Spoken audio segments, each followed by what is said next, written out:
What'd you think of last night's performance, LeSean? I was bored. I was definitely bored. But, I mean, hey, I think everybody's so tough on Russ right now. You know, it takes a little time. He's not cooking yet, but I think he will eventually. Well, what do you see? I mean, you're a West Coast offense guy, clearly, LeSean. We're all those years with Andy Reid.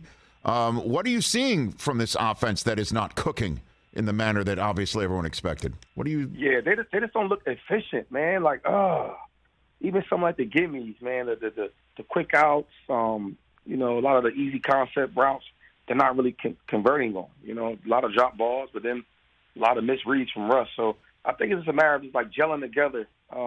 New first-time head coach. You know, Russ is in a new environment, new place. I think it takes a little bit of time. It looks like they want to be a running team, run the ball, but then you have this, you know, $100 million quarterback. You got to throw it. So I guess they're trying to find a median.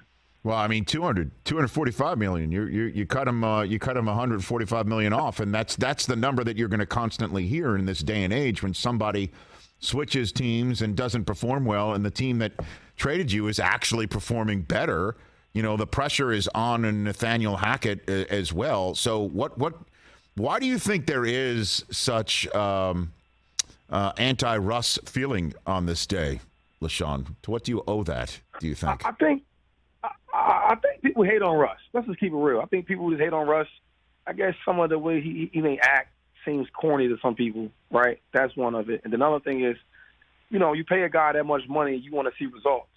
You want to see, you know, going for it on 4th and 1 and converting, you know, winning games down the stretch. So I see that's why people probably so hard on him, you know. But I truly think it takes time.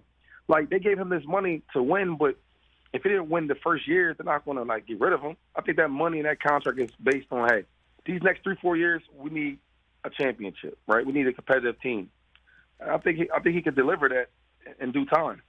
So how do you think it's playing in the locker room? KJ Hamler throwing his helmet down. He's got 37 career catches, and I'd never seen a receiver in Seattle do that once with Russ. I mean, I didn't see every snap with Russ in Seattle, but it just seems that maybe even within his own walls, things aren't working out. Yeah, well, you could tell everybody's frustrated. I've been there. I mean, we have a big expectation.